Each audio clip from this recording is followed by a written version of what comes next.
Selamat datang di dalam ibadah SBI pada hari Minggu 29 Agustus 2021. Kita masih beribadah secara online pada hari ini. Tema khotbah adalah Bapa yang Maha Kuasa, bagian dari seri pengakuan iman rasuli.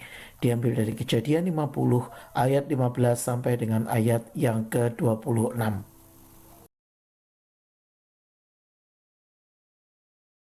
Ku beri kemuliaan dan hormat, ku angkat suara pujian, ku agungkan namamu. Ku beri kemuliaan dan hormat, ku angkat suara pujian, ku agungkan namamu. Sebab kau besar, perbuatanmu ajaib, tiada seperti Engkau, tiada seperti Engkau. Sebab kau besar, perbuatanmu ajaib, tiada seperti Engkau,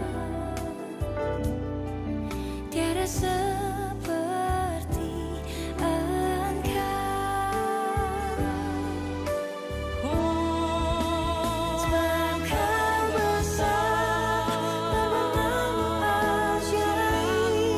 tiada seperti Engkau, tiada seperti Engkau, tiada seperti Engkau.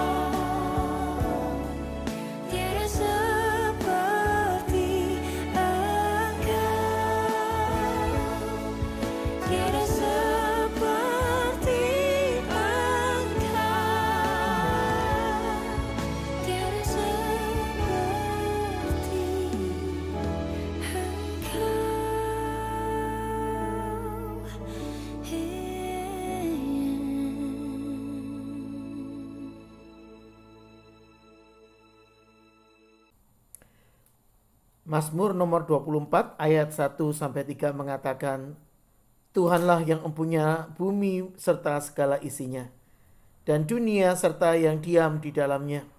Sebab Dialah yang mendasarkannya di atas lautan dan menegakkannya di atas sungai-sungai. Siapakah yang boleh naik ke atas gunung Tuhan? Siapakah yang boleh berdiri di tempatnya yang kudus?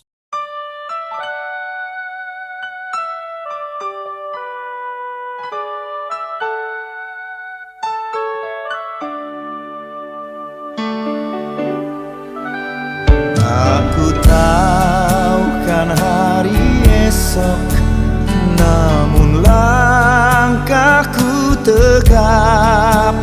Bukan surya ku harapkan, karena surya kan lenyap.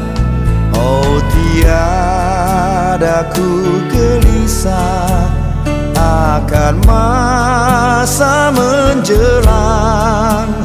Ku berjalan serta Yesus, maka hatiku tenang. Banyak hal tak ku fahami dalam masa menjelang, tapi terang bagiku ini tangan Tuhan yang pegang.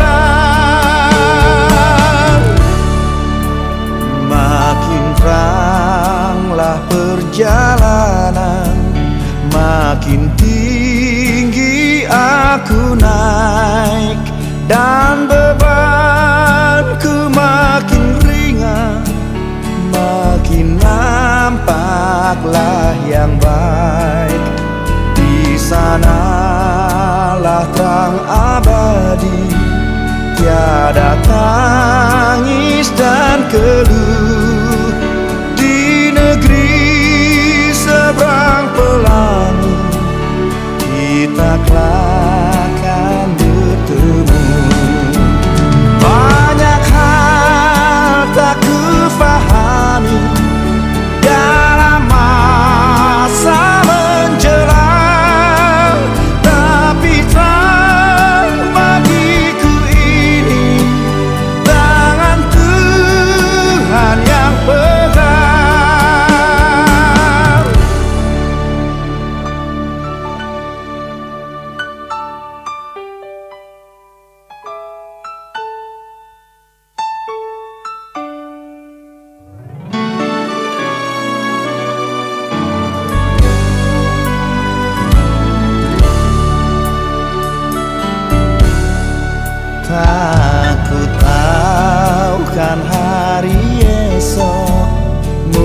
Mungkin langit kan gelap, tapi Dia yang berkasihan melindungiku tetap. Meski susah perjalanan, gelombang dunia menderu, dipimpinnya ku bertahan sampai akhir langkahku. Banyak hal tak ku pahami dalam masa menjelang, tapi terang bagiku ini tangan Tuhan yang pegang. Banyak hal tak ku pahami dalam masa menjelang, tapi terang bagiku ini tangan Tuhan yang pegang. Tapi terang bagiku ini tangan Tuhan yang pegang.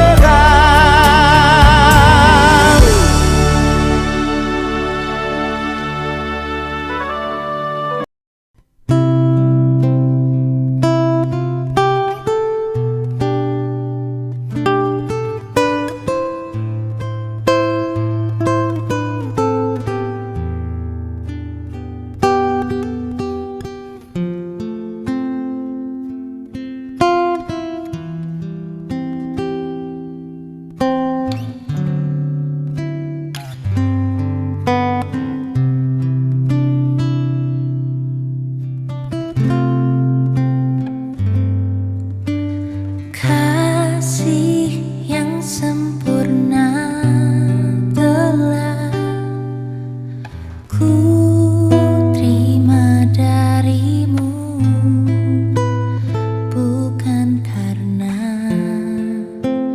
kebaikanku, hanya oleh kasih karuniamu. Kau pulihkan aku layak dan ku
Berita gereja untuk hari ini, Minggu 29 Agustus 2021. Kami menyambut jemaat yang beribadah hari ini. Kiranya apa yang kita renungkan dapat membawa kita semakin bertumbuh dalam pengenalan akan Alkitab dan membawa kita semakin dekat dengan Kristus. Kita masih beribadah secara online saat ini sesuai dengan keputusan pemerintah untuk khotbah minggu ini dan minggu-minggu yang telah berlalu dapat diikuti di YouTube dengan link yang tertera di depan. Seluruh jemaat diundang untuk dapat mengikuti persekutuan doa bersama yang diadakan rutin setiap hari Jumat melalui WhatsApp group. Silakan menghubungi Saudari Diana di Warta Gereja yang terlampir.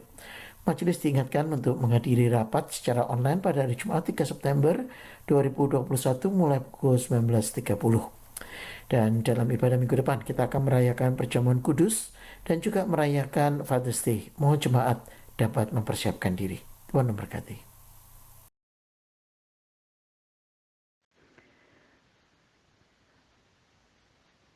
Mari kita bersatu hati menaikkan pokok-pokok doa syafaat kita. Bapa, terima kasih atas berkat-berkat Tuhan, di mana Engkau telah memelihara kami, sehingga kami masih tetap ada dan tetap dalam keadaan baik, tidak kekurangan apapun juga. Tuhan, kami ingin menaikkan doa syafaat kami, di mana kami semua bersatu hati, berdoa untuk keadaan pada situasi sekarang ini, yaitu keadaan pandemi ini ya Tuhan. Kami berdoa kiranya Tuhan akan turun dan campur tangan untuk segera menyelesaikan masalah ini ya Tuhan. Kami juga merasa terutama prihatin terhadap pandemi COVID-19 ini di Melbourne. Kiranya Tuhan juga mau menolong ya Tuhan. Kiranya Engkau juga yang akan menyelesaikan persoalan ini sehingga COVID-19 ini akan hilang.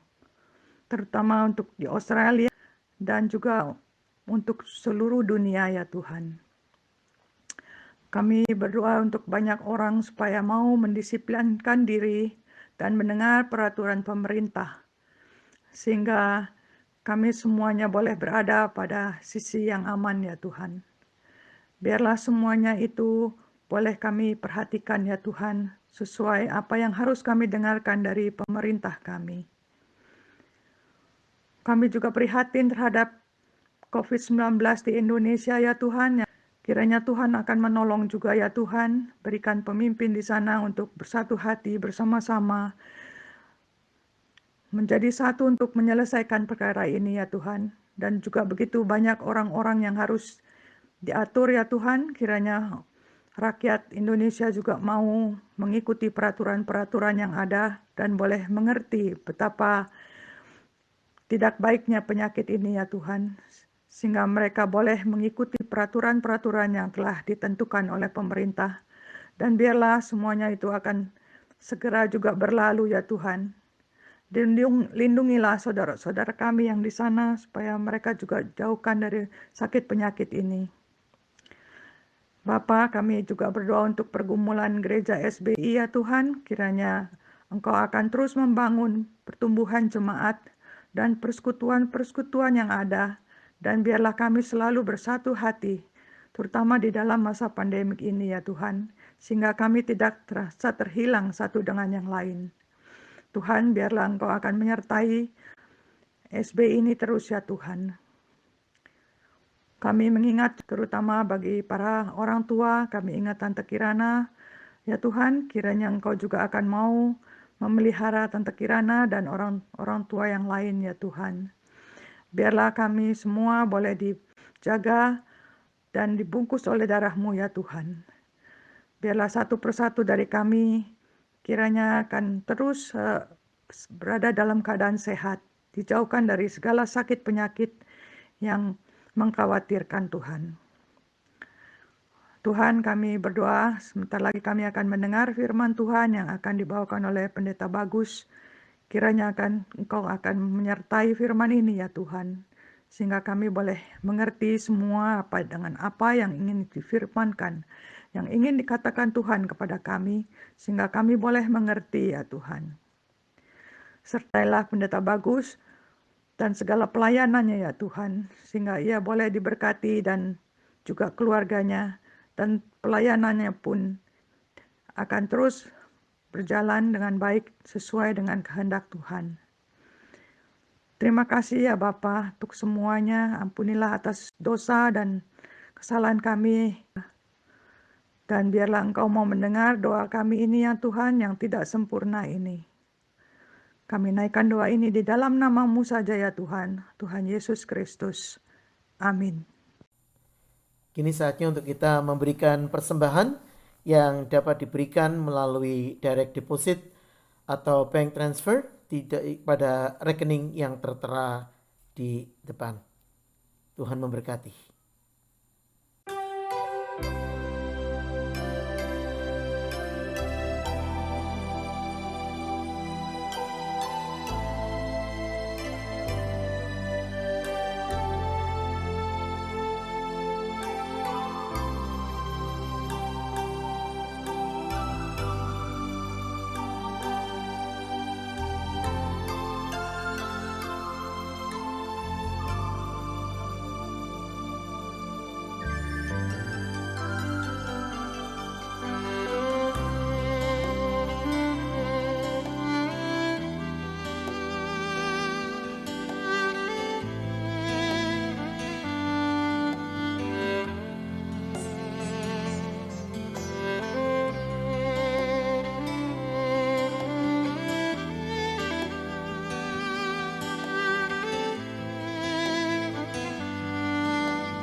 Pembacaan Alkitab untuk ibadah hari ini diambil dari Kejadian pasal 50 ayat 15 sampai dengan ayat yang ke-26.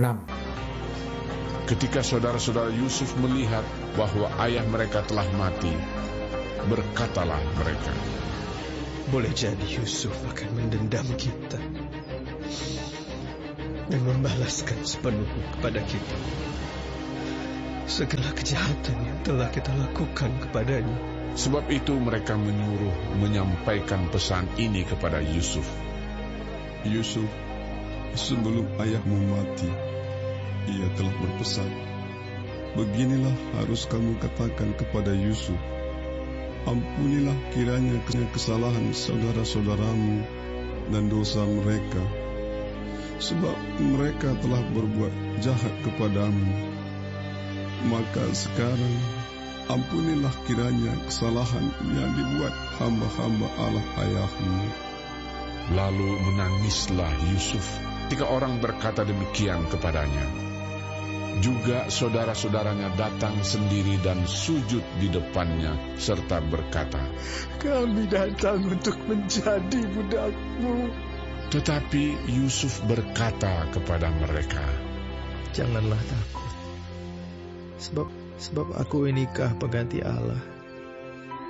Memang kamu telah mereka-rekakan yang jahat terhadap aku, tetapi Allah telah mereka-rekakannya untuk kebaikan, dengan maksud melakukan seperti yang terjadi sekarang ini, yakni memelihara hidup suatu bangsa yang besar.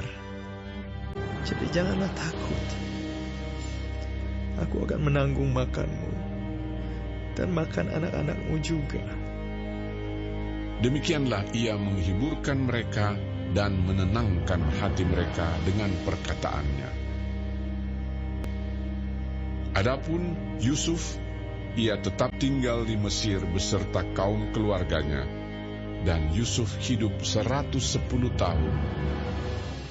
Jadi Yusuf sempat melihat anak cucu Efraim, sampai keturunan yang ketiga.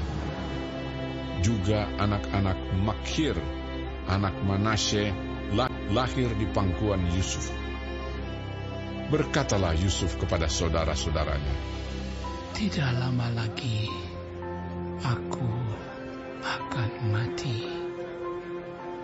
Tentu Allah akan memperhatikan kamu dan kamu keluar dari negeri ini ke negeri yang telah dijanjikannya dengan sumpah kepada Abraham, Ishak, dan Yakub."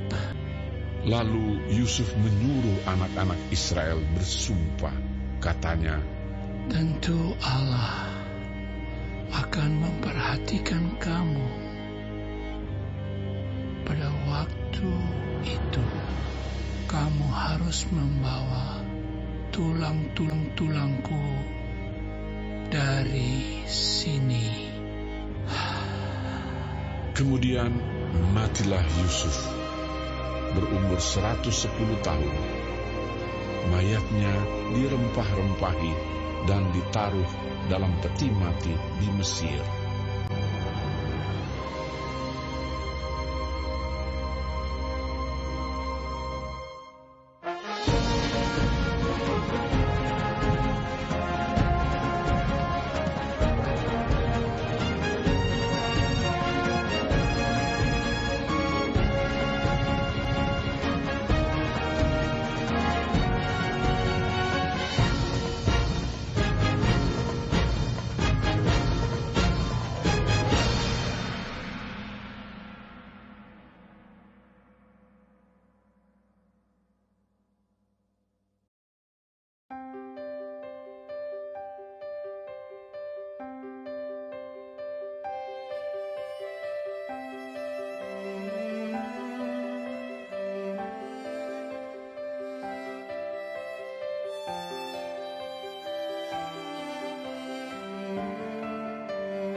jiwaku. Tangan-Mu Tuhan selalu ku nantikan. Di setiap langkah ku percaya, dengan sayap-Mu ku akan terbang tinggi di tengah badai hidup. Ku tak menyerah, Kau kekuatan dan perlindungan bagiku, pertolonganku di tempat maha tinggi. Ku mengangkat tangan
Jemaat yang dikasihi Tuhan, kita akan awali perenungan untuk firman Tuhan hari ini dengan kita akan berdoa lebih dahulu. Mari kita masuk dalam doa kita. Kami berterima kasih untuk setiap pemeliharaan, pertolongan, dan penyertaan yang Tuhan berikan kepada kami. Tuntun dan tolong kami ya Tuhan. Ajar kami supaya kami boleh hidup berkenan di hadapan-Mu, belajar untuk bersandar hanya kepada-Mu saja. Demi nama Tuhan kami Yesus Kristus, kami berdoa mengucap syukur dan berharap hanya kepada-Mu. Amin. Tema kita hari ini adalah Allah Bapa yang Maha Kuasa. Bagian dari pengakuan iman rasuli yang kita ucapkan sebagai bagian dari penyataan dari Allah, penyataan tentang Allah sebagai Bapa kita. Kita sudah melihat bahwa Allah adalah pelindung, Allah adalah pemelihara kehidupan kita. Allah adalah sumber dan awal dari segala kehidupan kita, karena Dia adalah Bapa kita. Lalu kenapa Alkitab masih perlu mengajarkan kita, mengajak kita untuk mengucapkan pengakuan iman Allah Bapa yang Maha Kuasa? Apa pentingnya pengakuan iman dan mengucapkan kalimat Allah Bapa yang Maha Kuasa ini? Dan mengapa kita sebagai gereja perlu untuk mengucapkannya? Nah, saudara-saudara, di sini kita belajar tentang realita kehidupan yang kita jalani. Kalau Anda melihat alam sekeliling kita, Anda memperhatikan dunia yang ada, yang kita percaya dihadirkan dan diciptakan oleh Allah sebagai pencipta kita, alam semesta, lingkungan kita. Bagaimana Anda akan mengakui atau menyadari keberadaan kebesaran Allah? Pemandangan dari Lombok ini adalah, Pulau Lombok ini adalah sebuah pemandangan yang sekali lagi mengajak kita untuk takjub, untuk melihat kepada karya Allah dan mengatakan, sungguh besar Kau Allahku. Tetapi saudara-saudara, mengapa kita bisa menyatakan sungguh besar Kau Allahku dan hidup kita masih dipenuhi dengan pergumulan, dipenuhi dengan pertanyaan, dipenuhi dengan kesulitan-kesulitan yang kita jalani dan hadapi di dalam kehidupan kita sehari-hari? Saudara, ini adalah pertanyaan yang sangat lama sekali, yang sudah lanjut diutarakan oleh manusia dan senantiasa diutarakan oleh manusia, membawa kita kepada pertanyaan, apa arti kalimat pengakuan iman? Aku percaya kepada Allah Bapa yang Maha Kuasa. Apa pentingnya kita untuk mengucapkan dan menghadirkan pengakuan ini? Aku percaya kepada Allah Bapa yang Maha Kuasa. Dan pengakuan ini, saudara-saudara, dapat kita perhatikan adalah jawaban atau sanggahan dari iman Kristen, dari Alkitab tentang pemahaman yang berkembang pada saat itu. Pemahaman yang berkembang saat itu adalah pemahaman yang dapat diwakili dengan pemahaman Girika, pemahaman Yunani, saudara, tentang kekuasaan dewa-dewa yang mereka ada di Gunung Olympus dan mereka bersekutu bersama, berkumpul di sana di dalam sebuah konsil, di dalam sebuah konsili dewa-dewa di sana. Tetapi apa yang terjadi, saudara? Mereka berperang satu sama yang lain. Mereka bersaing satu dengan yang lain. Mereka berkompetisi satu dengan yang lain. Dan sekalipun pengajaran Yunani mengajarkan bahwa dewa-dewa itu punya kuasa, sesungguhnya tidak ada seorang pun, tidak ada satu pun dari mereka yang sungguh-sungguh maha kuasa. Karena di atas langit masih ada langit, di atas dewa masih ada dewa yang lain, dan di atas kekuatan masih ada kekuatan yang lain. Saudara-saudara, ini menjadi satu kompetisi yang tidak pernah berkeputusan, peperangan yang tidak pernah berakhir. Alih-alih mengucapkan pengakuan Allah Bapa yang Maha Kuasa, mereka akan menanyakan, Maha Kuasa menurut siapa? Maha Kuasa dari sisi mana? Karena penganut satu dewa akan segera membawa dan memamerkan kekuatan dewanya masing-masing, dan menganggap bahwa dewanya itu lebih hebat, lebih besar daripada dewa orang lain. Dan saudara-saudara, pemahaman pengakuan atau kebertundukan kepada ilah-ilah, kepada dewa-dewa, kepada penguasa-penguasa dunia, penguasa-penguasa yang ada di udara tidak akan pernah selesai karena mereka sampai kepada satu pertanyaan. Siapa yang paling berkuasa? Siapa yang paling besar di antara semua dewa-dewa itu? Saudara-saudara, di sini Alkitab menjawab dengan tegas bahwa Allah yang dinyatakan di dalam Alkitab adalah Bapa yang Maha Kuasa. Maka kita dapat memahami bahwa pemahaman Allah Bapa yang Maha Kuasa berbicara tentang Allah yang mampu mewujudkan sesuatu yang tidak dapat dipikirkan, direnungkan oleh manusia. Allah yang mampu menghadirkan dan mengaminkan pengakuan yang diucapkan dalam Alkitab, bagi Allah tidak ada yang mustahil. Bagaimana kita bisa mempraktekkan ini? Dan seberapa kita akan sungguh-sungguh melihat hal ini? Saudara-saudara, Kejadian pasal yang ke-50, ayat 15 sampai dengan 26. Menjelaskan dengan detail tentang Allah Bapa yang Maha Kuasa ini. Yusuf adalah seorang anak dari Yakub. Salah satu dari 12 anak laki-laki Yakub. Yusuf dilahirkan dari istri yang dia kasihi, Rachel. Dan karena itu cinta Yakub diarahkan kepada Yusuf. Dan ini memicu, ini memancing kecemburuan dari kakak-kakaknya. Sehingga mereka berikhtiar ketika mereka melihat Yusuf datang dan mengenakan jubah yang maha indah yang diberikan oleh ayahnya kepada dia.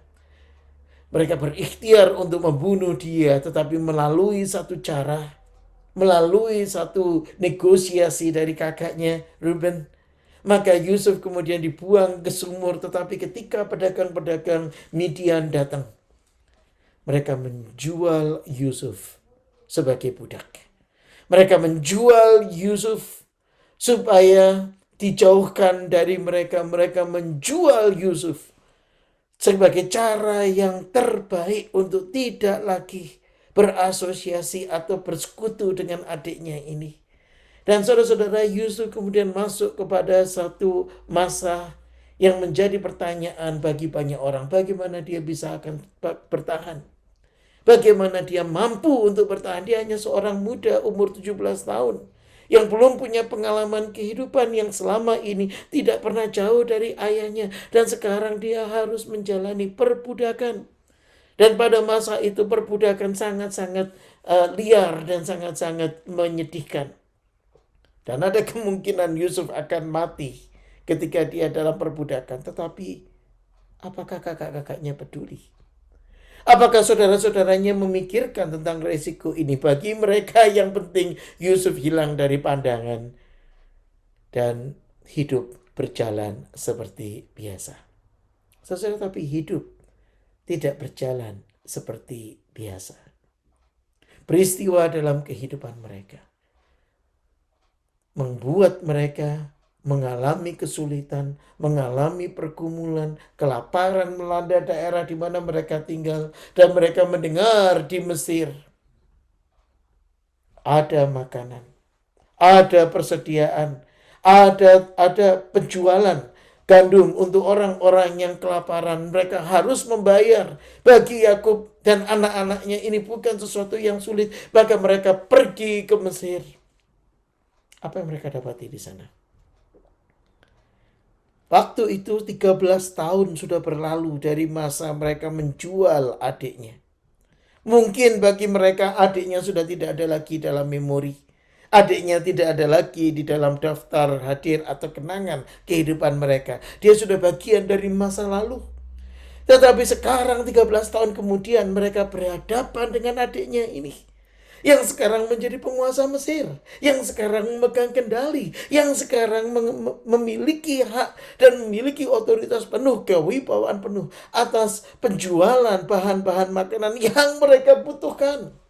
Adik yang dulu mereka buang, adik yang dulu mereka sia-siakan, sekarang menjadi adik yang mereka butuhkan, menjadi saudara yang mereka harapkan. Oh saudara-saudara, kemudian yang terjadi, mereka ditampung oleh Yusuf, mereka diterima oleh Yusuf. Dan bukan hanya itu, melalui sebuah negosiasi Yusuf ke Fir'aun. Maka mereka mendapatkan tempat untuk mereka sendiri. Mereka dan keluarga mereka. Yakub pindah dari Kanaan dan dia masuk ke Mesir, tinggal di tanah Goshen. Sebenarnya mereka menikmati kehidupan. Hidup berjalan seperti biasa. Apakah hidup berjalan seperti biasa? Oh tidak, saudara-saudara. Yakub meninggal. Yakub sampai di usia lanjut dan dia wafat. Nah, saudara-saudara Yusuf tahu bahwa selama ini yang menjadi titik kunci relasi mereka adalah Yakub. Titik kunci yang membuat Yusuf menerima mereka adalah Yakub. Titik kunci yang membuat Yusuf mengasihi mereka pikir adalah Yakub. Maka dengan meninggalnya Yakub, apa yang harus mereka lakukan? Oh, mereka bermufakat sekali lagi. Ketika saudara-saudara Yusuf melihat ayah mereka telah mati, berkatalah mereka, boleh jadi Yusuf akan mendendam kita dan membalaskan sepenuhnya kepada kita segala kejahatan yang telah kita lakukan kepadanya. Kejadian 50 ayat yang ke-15. Anda pernah membaca bagian ini? Saudara-saudara Yusuf melihat ayah mereka telah mati. Berkatalah mereka, boleh jadi. Saudara-saudara, ini adalah anggapan mereka. Ini adalah pikiran mereka. Ini adalah asumsi mereka sendiri. Boleh jadi Yusuf akan mendendam kita. Dan ini yang menarik. Membalaskan sepenuhnya kepada kita segala kejahatan yang telah kita lakukan kepadanya. Oh, saudara-saudara, Anda melihat. Mereka tahu mereka berbuat jahat. Mereka tahu mereka sudah melakukan kejahatan kepada adiknya ini. Tetapi alih-alih mereka bertobat, alih-alih mereka menyatakan dan mengungkapkan penyesalannya, mereka menyembunyikan semuanya ini di bawah karpet. Bertindak seolah-olah tidak terjadi apa-apa. Mari kita berhenti sejenak di titik ini dan kita bertanya kepada diri kita, bagaimana cara kita menyelesaikan masalah kehidupan? Apakah kita menyembunyikan masalah kita, menyimpan masalah kita, dan tidak mengungkapkannya?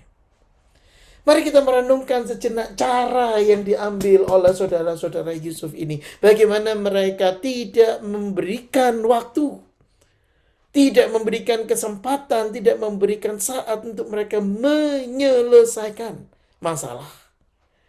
Daripada menyelesaikan masalah, mereka menyembunyikan masalah. Apa dampaknya?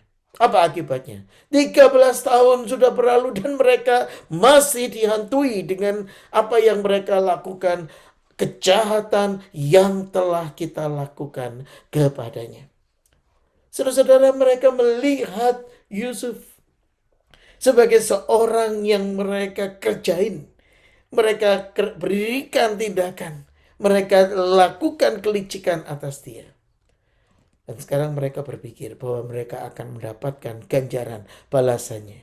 Saudara-saudara, ayat 19 mengatakan kepada kita, ketika mereka menyatakan kepada Yusuf, mereka mau datang sebagai budak.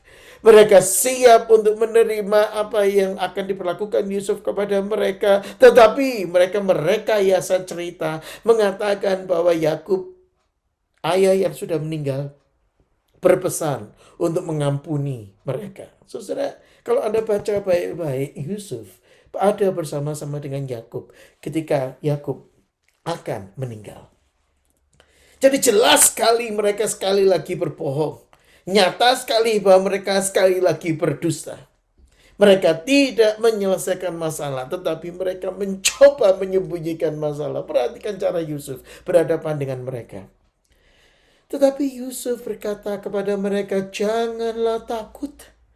Sebab aku inikah pengganti Allah. Memang kamu telah mereka-rekakan yang jahat terhadap aku. Tetapi Allah mereka-rekakannya untuk kebaikan.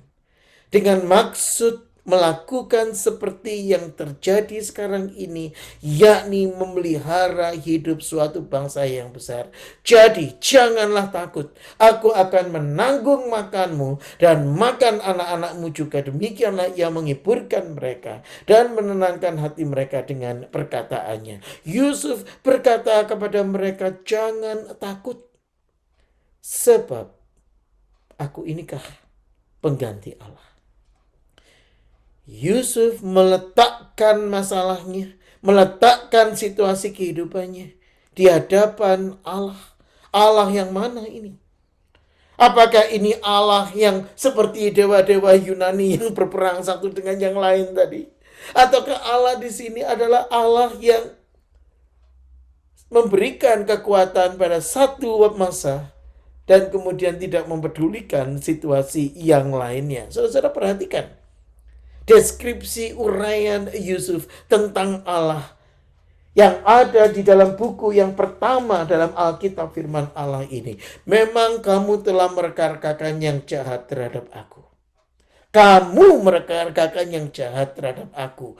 Kamu mengerjakan kejahatan terhadap aku. Yusuf tidak menolak, Yusuf tidak mengingkari, Yusuf tidak menyangkali semuanya itu. Tetapi Allah telah mereka-rekakannya untuk kebaikan.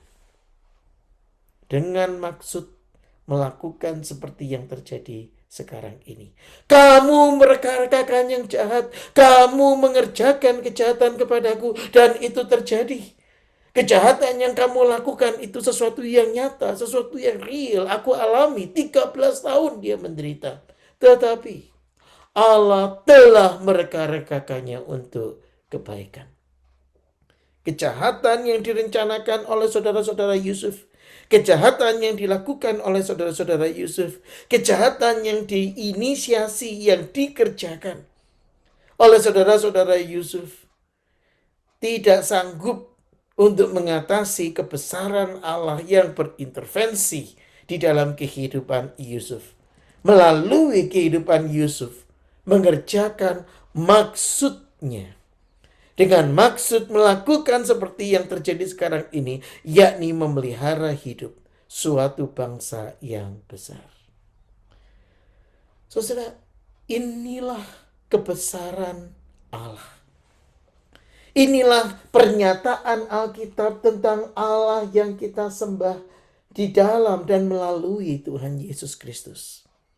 Dan kalau hari ini Anda percaya kepada suatu Allah, maka Anda perlu bertanya, sejauh mana suatu Allah itu mampu dan sanggup untuk mengubah kehidupan Anda. Seperti yang Allah yang sejati sudah lakukan melalui pewahyuan, penyataan Alkitab firman Allah kepada kita hari ini. Maka kemahakuasaan Allah, menurut deskripsi Yusuf, menurut pernyataan Alkitab firman Allah, merujuk kepada kekuasaan Allah atas semua ciptaannya. Tidak ada satu ciptaan pun yang berdiri di luar penguasaan Allah yang berdaulat.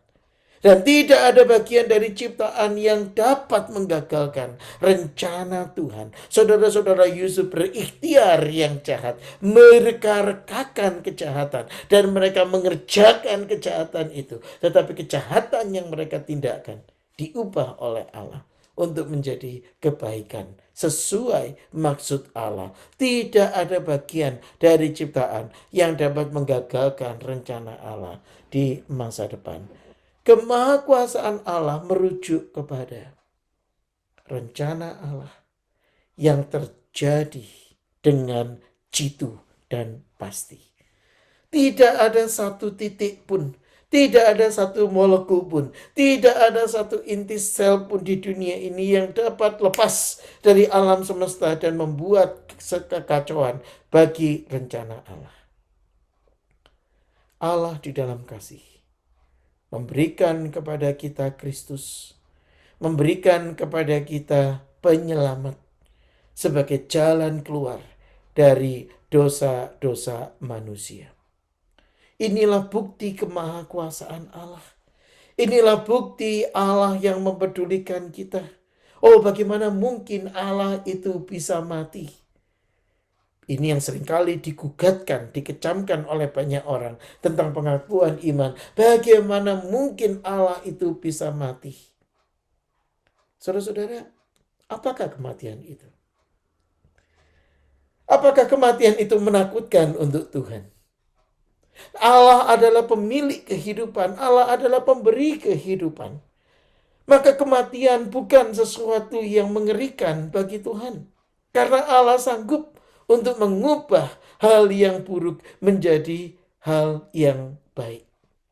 Allah menggunakan situasi itu justru untuk menebus manusia, untuk mengerjakan penebusan untuk manusia.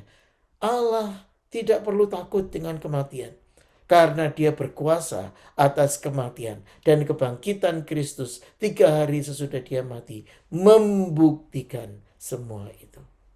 Tidak ada satu molekul pun di dunia ini yang dapat mengacaukan rencana Allah.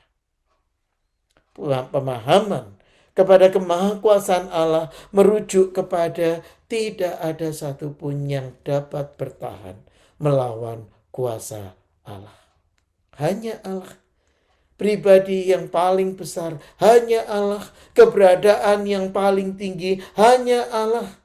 Satu-satunya Allah yang sejati, yang mengerjakan karya rencananya sesuai dengan kerelaan kehendaknya. Sebab bagi Allah tidak ada yang mustahil. Dan ini adalah sebuah pernyataan yang tegas dinyatakan oleh Allah untuk mengajak kita merenungkan bagaimana kita sudah mengakui Allah sebagai Sang Maha Kuasa dalam kehidupan kita.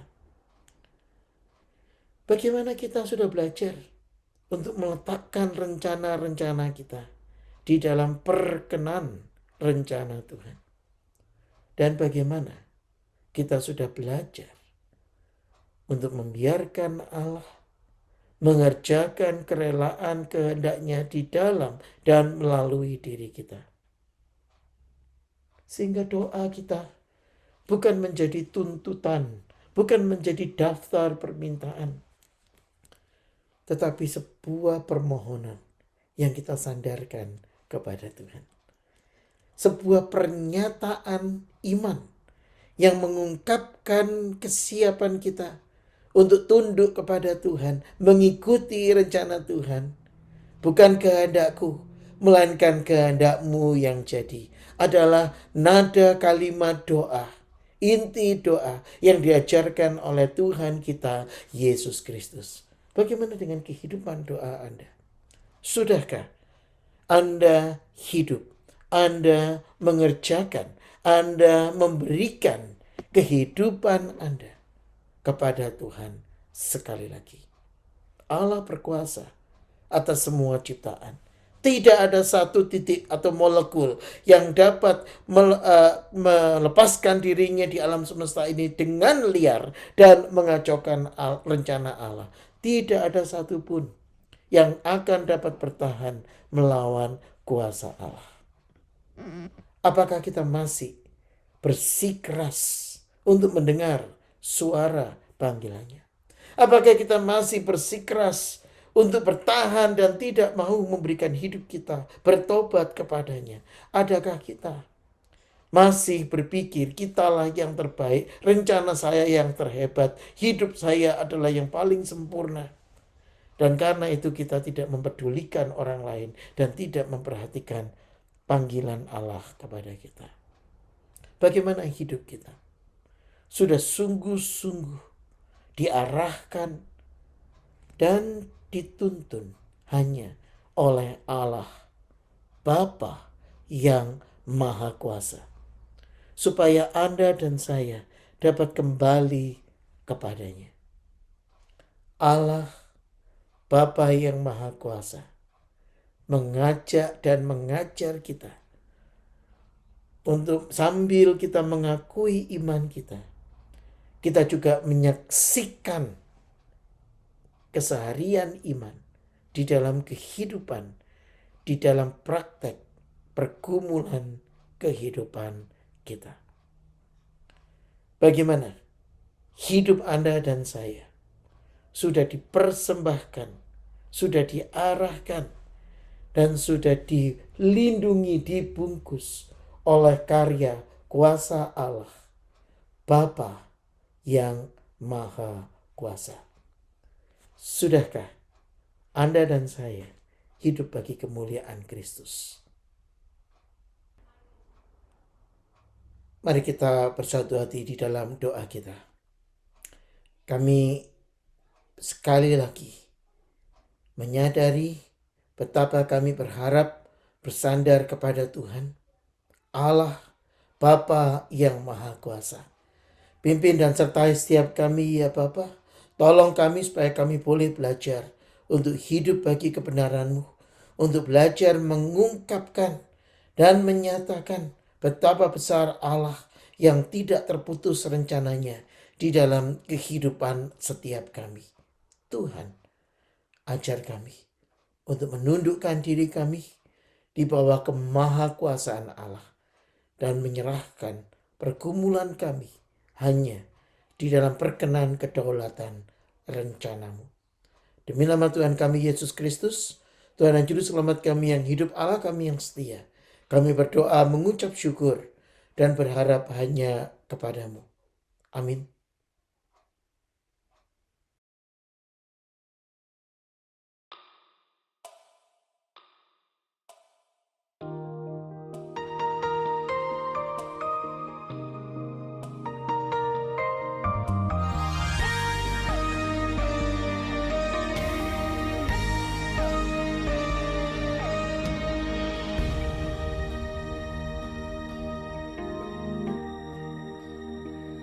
Bila kau izinkan sesuatu terjadi,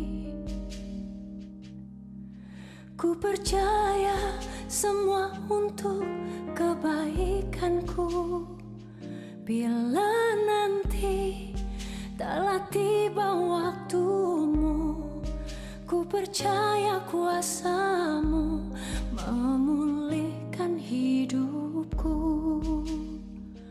Waktu Tuhan pasti yang terbaik, walau kadang tak mudah dimengerti.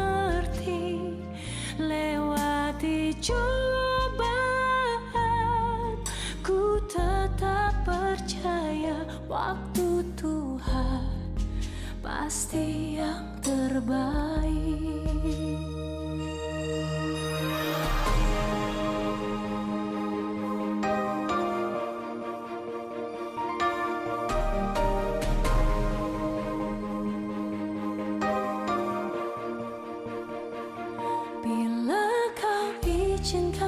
Sesuatu terjadi, ku percaya semua untuk kebaikanku.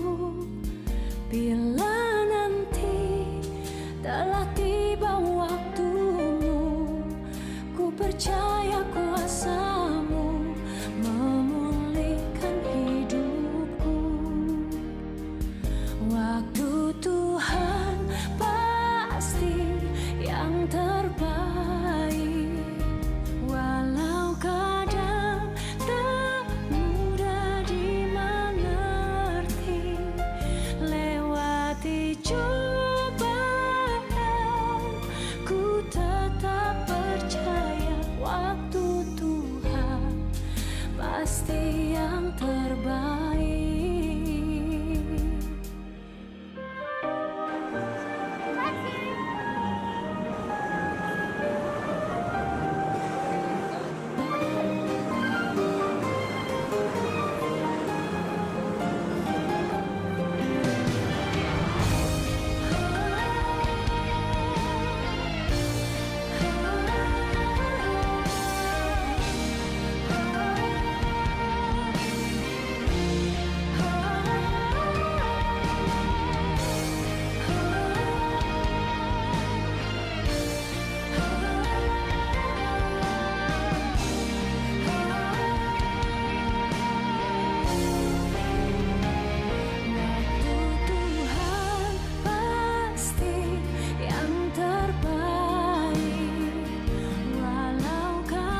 pasti yang terbaik.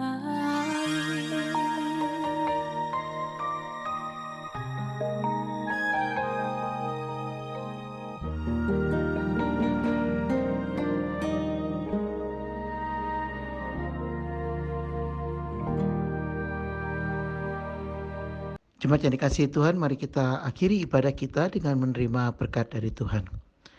Tuhan memberkati engkau dan melindungi engkau. Tuhan menyinari engkau dengan wajah-Nya dan memberi engkau kasih karunia. Tuhan menghadapkan wajah-Nya kepadamu dan memberi engkau damai sejahtera dari sekarang sampai Tuhan datang kembali. Amin.